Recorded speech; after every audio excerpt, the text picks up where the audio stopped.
Bom, o tema de hoje, ação da prece. Então vamos ver o que nós vamos... No Livro dos Espíritos, na pergunta 659, qual o caráter geral da prece? Os Espíritos respondem: a prece é um ato de adoração. Orar a Deus é pensar nele, é aproximar-se dele, é pôr-se em comunicação com ele. Então, realmente, é aquele momento que nós fazemos aquela ligação realmente com a parte espiritual do nosso ser. Nós temos as nossas relações do dia a dia, temos o nosso trabalho. Sim.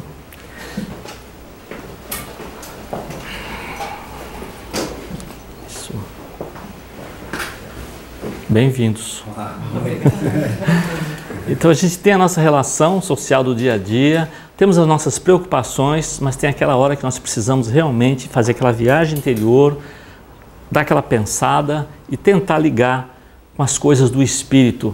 Alguns preferem ligar-se a determinados santos, como o da Igreja Católica, outros mais a Jesus ou a Deus. Cada um tem uma maneira peculiar de fazer isso. E, segundo o Livro dos Espíritos, 3 coisas podemos propor-nos por meio da prece, que é louvar, pedir e agradecer. Dessas 3, qual que a gente faz mais? Pedir. Não é? E a gente só pede, evidentemente, quando estamos passando por dificuldades. Não é isso? A gente está com dificuldade, a gente pede. Pede a proteção, faz um pedido. Mas quando a gente consegue isso, nem todos lembram de agradecer. E realmente agradecer aquela graça concedida, aquele benefício que a gente estava esperando. Então é importante a gente saber disso. E louvar seria realmente a gente procurar verificar, ter consciência, admirar a produção divina que nós temos aí para a gente aproveitar desse universo tão grande, tudo criação do nosso Pai. Pedir funciona, será? Será que funciona mesmo? Existe comprovação que se eu fizer uma prece, eu posso ser atendido? O Evangelho, no capítulo 27, fala: pedi e obtereis. Não cuideis de pedir muito nas vossas preces, como fazem os pagãos, os quais imaginam que pela multiplicidade das palavras é que serão atendidos. Então não adianta a gente exagerar no palavreado, achando que Deus vai nos atender pela nossa condição, porque nós estamos falando bonito. Não, isso não significa nada. Não vos torneis semelhantes a eles, porque vosso Pai sabe de que é que tendes necessidade antes que lhe o peçais. Mas se o Pai sabe da nossa necessidade, por que nós temos que pedir? Aqui quem é pai, quem é mãe, quem é avô, sabe como é que é isso. Nós sabemos da necessidade dos nossos filhos, não sabemos? Mas eles pedem. E cabe a nós analisarmos realmente qual é a necessidade básica, se realmente vale a pena atender ou não. Nós que somos seres ainda imperfeitos, fazemos isso, imagina Deus. Então não é que Deus não atendeu a gente, é que naquele momento era importante que a gente não conseguisse aquilo que a gente estava desejando, que não era o melhor para nós. Eu tinha um colega de trabalho que ele dizia o seguinte: quando a minha filha chegava perto de mim, ele falava assim: pai, ele falava quanto? Pela entonação, né, ele já sabia o que vinha, não é isso? Não é? Tá certo? Então nós realmente, imagine Deus na sua onipotência, na sua sabedoria máxima, Ele vai realmente nos atender aquilo que é necessário e que é importante para nós. E não é nem sempre no tempo que nós pensamos, às vezes é mais para frente, só que a gente quer que as coisas aconteçam logo, não é? A eficácia da prece. Os religiosos, de um modo geral, consideram a prece eficaz quando feita com fé. Todo mundo aceita isso. Agora, e a ciência? Será que a ciência aceita a questão da eficácia? A prece realmente pode surtir um efeito? Então, existem assim diversos estudos. Se você entrar na internet, procurar lá as publicações que existem de ciência e espiritualidade. Tem assim milhares de trabalhos nessa área. Eu destaquei 2 apenas. Estudos sobre a oração de cura. Foi feito nos Estados Unidos em 1988. Um físico chamado Randolph Bird mostrou ao mundo os resultados de um estudo que ele conduziu 5 anos antes sobre os efeitos de orações em pacientes cardíacos. Então, tinha realmente um grupo de pacientes que tinham problema cardíaco. Ele estudou 393 pacientes internados em uma unidade de tratamento cardíaco em um hospital de São Francisco. 2 grupos estatisticamente semelhantes. O primeiro grupo recebeu oração intercessora e o segundo grupo não. Nem o médico, nem o paciente sabiam que estavam em qual grupo. Então, destacou-se um grupo que tinha problemas semelhantes, problemas cardíacos, separou 2 grupos, esse grupo vai receber a prece intercessora. O que é? Alguém, sem que ele saiba, está orando por ele. Só para aquele grupo. Então, se eu tenho um grupo aqui, então esse grupo que ela pertence vai receber uma prece intercessora. Alguém vai interceder por ela, fazer o pedido, etc, etc. Esse grupo aqui não vai receber. E tem semelhança dos problemas cardíacos, não é isso? O que chegou a esse resultado depois? Bird descobriu que de fato havia uma diferença significativa na qualidade da recuperação dos pacientes que receberam as preces. Quase 85% do grupo que recebeu as orações intercessoras alcançaram o bom no sistema de classificação utilizado pelos hospitais para medir a resposta do paciente ao tratamento. Eles estavam menos propensos a sofrer um ataque cardíaco, de precisarem de antibiótico ou de intervenções cirúrgicas, etc, etc. Então repare que funcionou realmente. Tem aí a fonte. E depois um mais recente, de 2016, que foi feito no Brasil, efeitos da prece nos parâmetros vitais de pacientes com insuficiência renal crônica.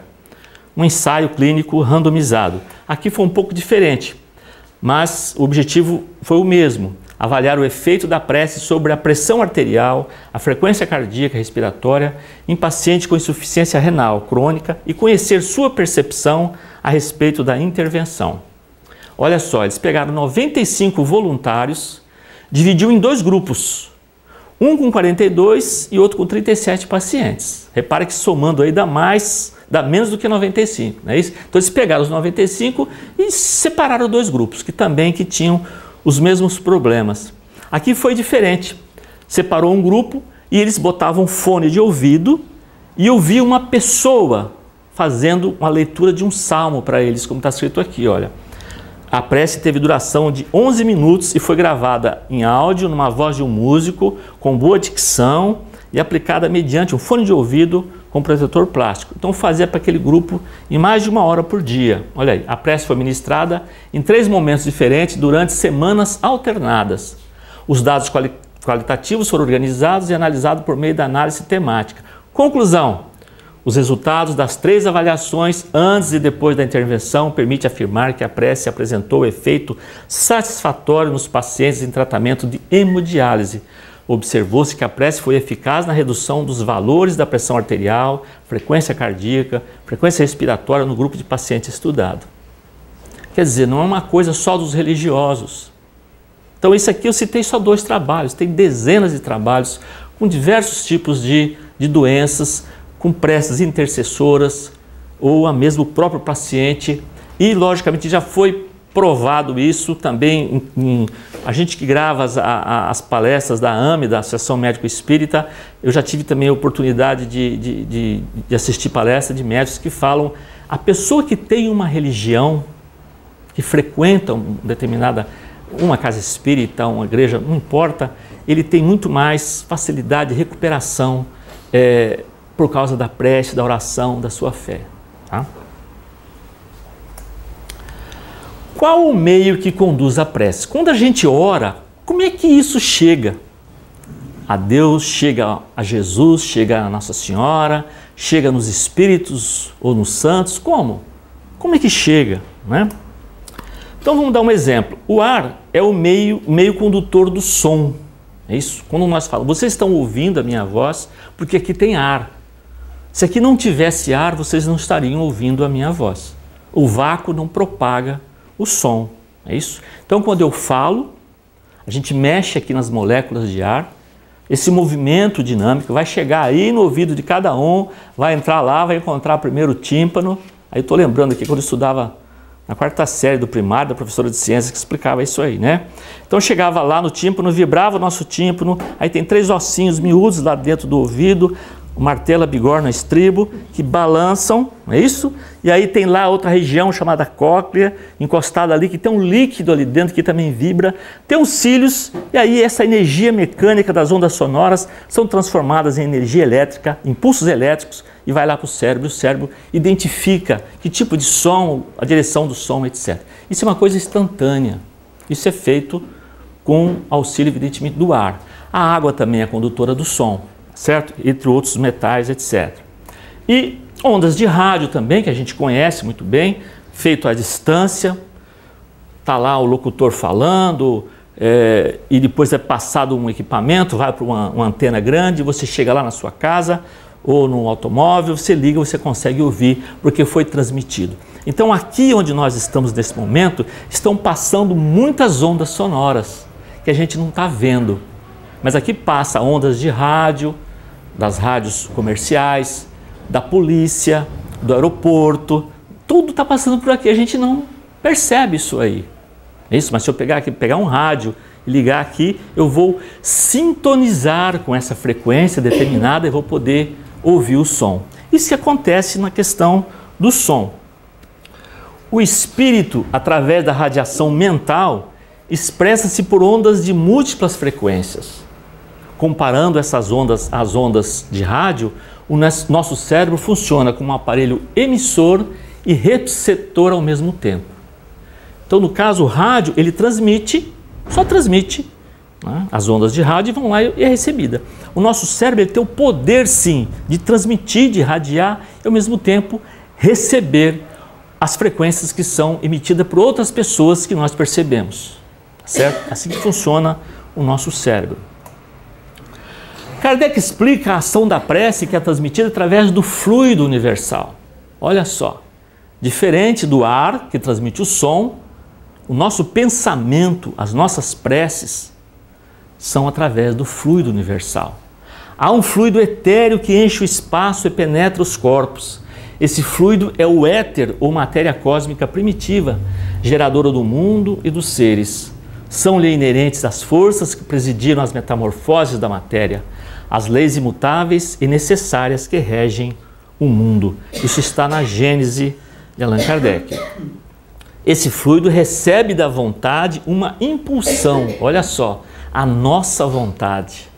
Então, quando eu desejo, vamos supor, eu tenho um amigo, eu tenho um parente, eu tenho um filho, eu tenho um irmão que está passando por uma doença, que está sofrendo muito, e eu, pela minha vontade, o meu desejo que ele melhore, eu posso sim impulsionar o meu pensamento, que vai através do fluido, e ele pode receber isso. Ele é o veículo do pensamento, esse fluido, como o ar é do som, com a diferença de que as vibrações do ar são circunscritas, ao passo que as do fluido universal se estendem ao infinito. Olha só a diferença que tem. Dirigido, pois, o pensamento para um ser qualquer, na Terra ou no espaço, de encarnado para desencarnado ou vice-versa, uma corrente fluídica se estabelece entre um e outro, transmitindo de um ao outro o pensamento como o ar transmite o som. Isso está no Evangelho segundo o Espiritismo, capítulo 27. Pedi e obtereis a ação da prece e transmissão do pensamento.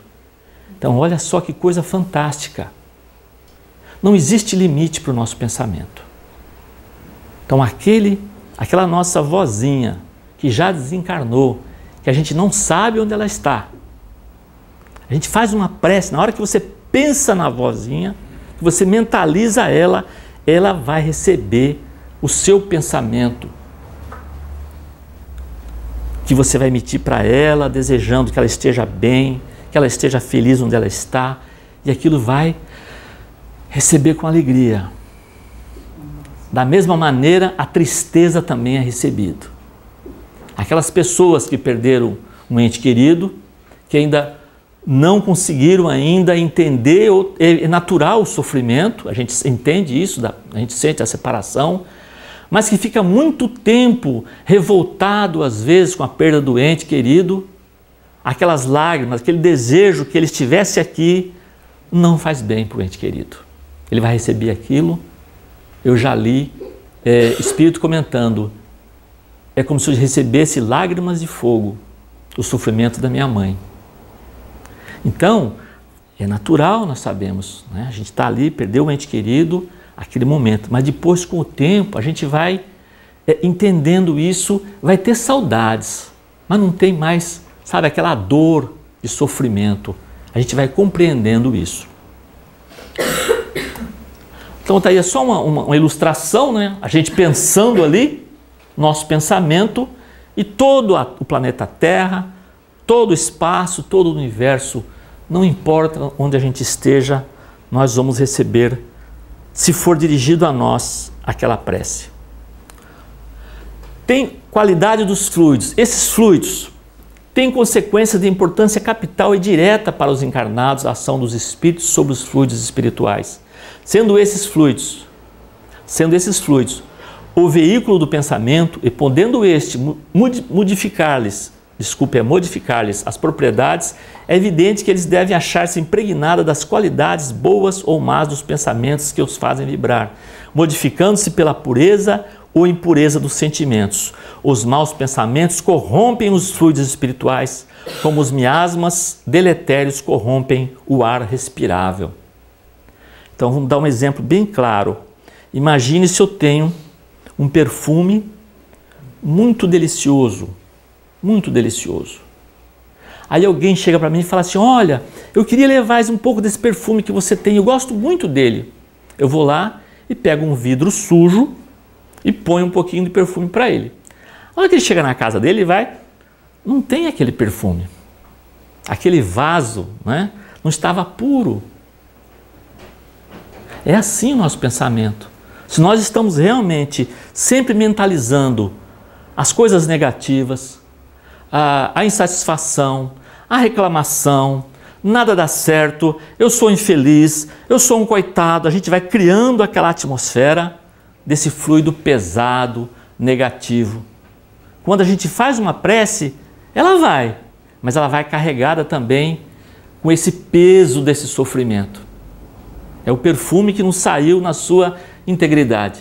Ao passo que a gente procurando deixar o pensamento limpo na hora de orar, esquecer realmente, momentaneamente, os problemas que temos, não desejar mal de ninguém, não ter ódio, não ter rancor, não ter mágoa, aí o pensamento vai sair muito mais puro, muito mais natural e vai ter um efeito muito mais significante do que nós queremos. Também isso aí está na Gênese. Agora aqui eu peguei um trecho de uma obra espírita, que mais para frente vai aparecer, que é curioso. Quem é que recebe alguém recebe as preces que nós fazemos? Olha só. Benfeitores espirituais e a seleção de preces. Os seletores de preces facultavam as ligações com os núcleos superiores da vida, ao mesmo tempo intercambiando forças de auxílio aos orantes contritos, enquanto aparelhagens específicas acolhiam pensamentos e forças psíquicas que se transformavam em agentes energéticos que irradiavam correntes diluentes das condensações deletérias. Está meio complicado isso, mas vamos facilitar, já vamos resolver isso aí. Neste Comenos, dedicado ao auxiliar do benfeitor incansável, trouxe-lhe a informação de que fora captada uma solicitação veemente de urgência, a ele dirigida nominalmente, e que os seletores, pelo tom vibratório como se fazia emitida, expressavam a necessidade de suas imediatas providências. Isso aí está nas Fronteiras da Loucura, de Manuel Filomeno de Miranda, psicografado por Divaldo Franco. O que é isso? Esse livro trata um período do Brasil que é muito comum, das festas de carnaval. É muita alegria, né? Muita diversão, mas também muitos excessos, certo? Muitos crimes, muitas violências. Então, esse benfeitor incansável que ele está citando aqui é Bezerra de Menezes e a sua equipe. Então, o que eles fizeram? Eles fizeram como se fosse um acampamento numa praça da cidade E ali, como se fosse um pronto-socorro para atender as pessoas que estavam desencarnando naquele momento da festa de carnaval. Olha que trabalho naquele momento, quanto excesso, alcoolismo, carros em alta velocidade, drogas. Isso acontece em outros momentos, mas no carnaval é muito mais acentuado. Muito mais acentuado. Então, o trabalho desses espíritos. Então, no momento, existia sim uma equipe preparada para receber as preces. E aí, para quem vai ler a obra, vai entender. Uma mãe estava muito preocupada que a sua filha saiu com os amigos, ela não soube para onde e estava desesperada. E ela fica ali e começa a fazer uma prece dirigida a Bezerra de Menezes. Olha só. E os espíritos recebem e chamam o Bezerra e falam: olha, é para você. Anotado o endereço da requerente, fomos convidados a acompanhá-lo a fim de aprender e auxiliar conforme a circunstância. Então o Bezerra com a sua equipe foi lá para atender. Naquele caso, muitos daquelas pessoas desencarnaram, mas pela prece da mãe, pelo auxílio da espiritualidade, foram atendidos, porque naquele momento do desencarne, muitos espíritos sofredores querem se aproveitar daquele momento, dos fluidos vitais que ainda tem, uma espécie de vampirismo. As obras espíritas contam muito isso aí. Por isso que é importante a gente ter conhecimento, ler, estudar sobre a doutrina espírita, para saber o que acontece nesses momentos, a preparação que temos que ter.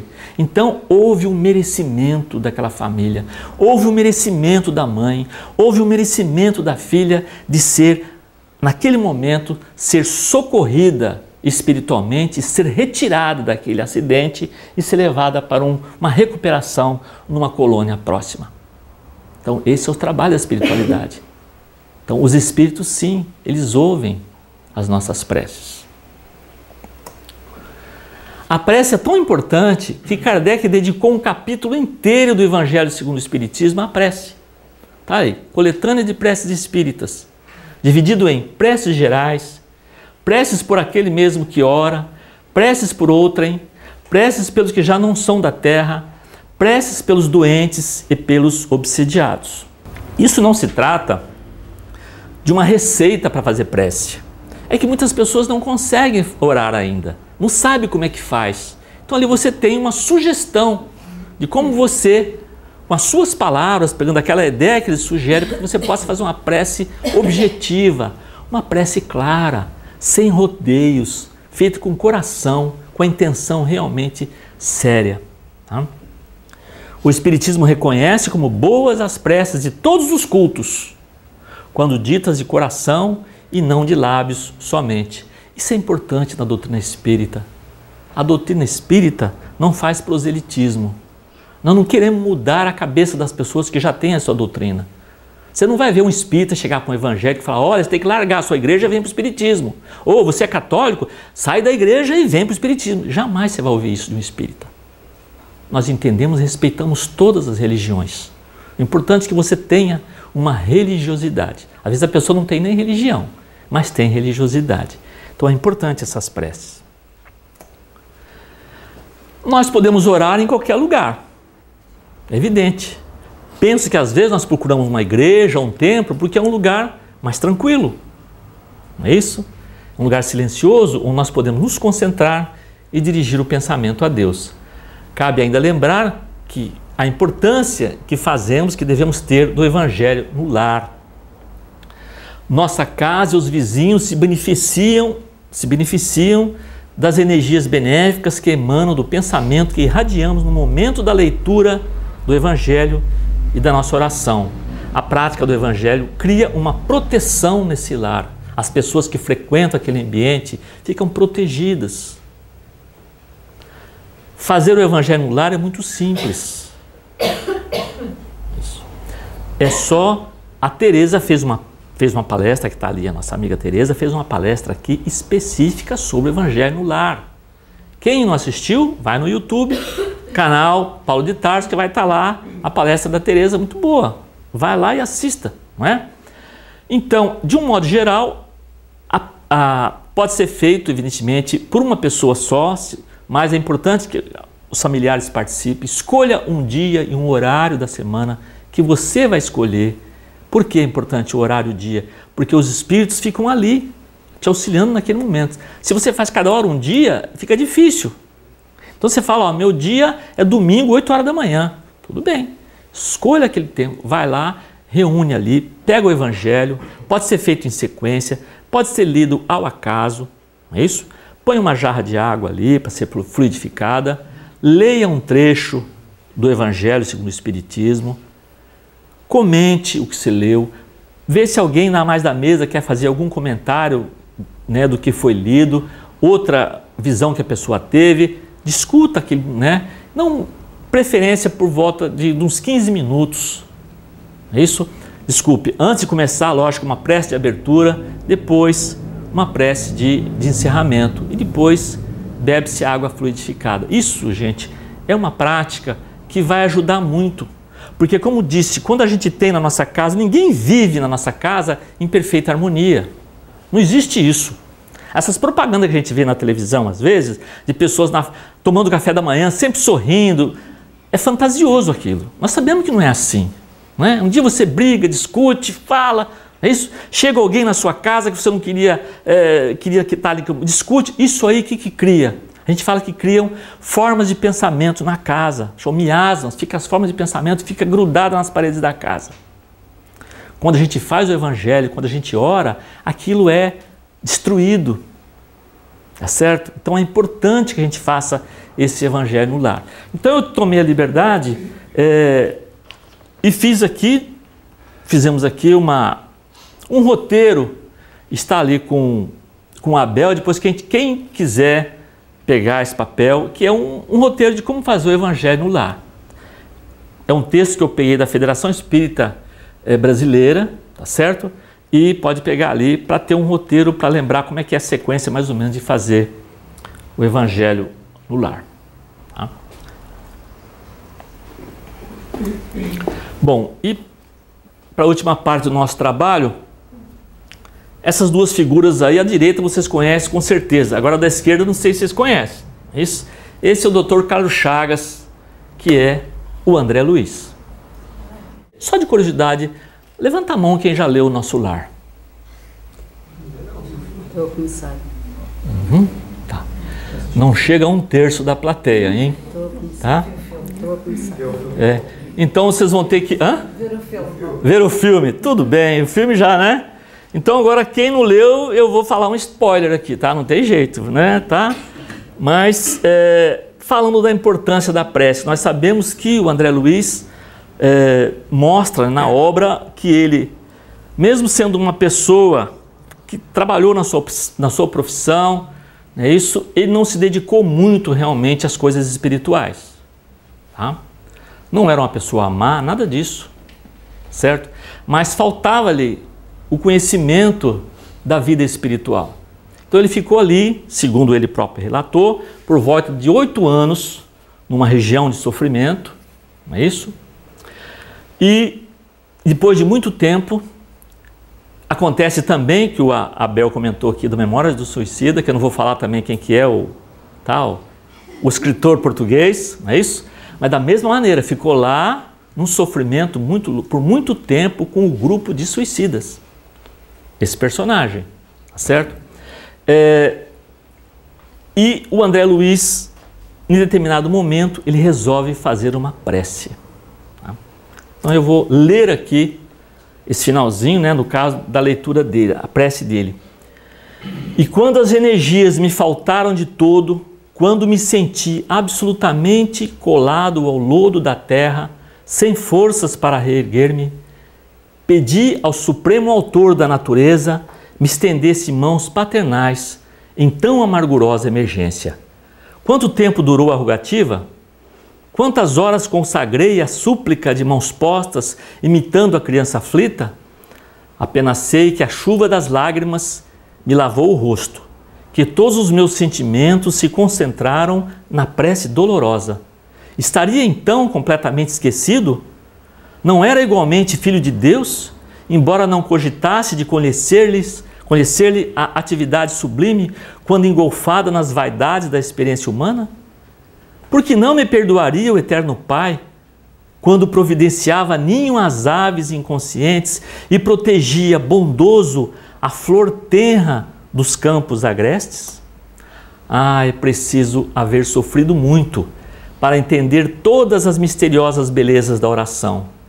É necessário haver conhecido o remorso, a humilhação, a extrema desventura, para tomar com eficácia o sublime elixir de esperança. Foi nesse instante que as neblinas espessas se dissiparam e alguém surgiu, emissário dos céus.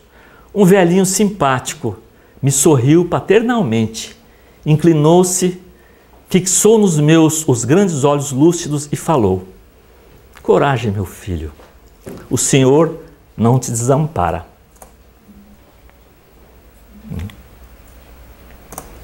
Muito obrigado.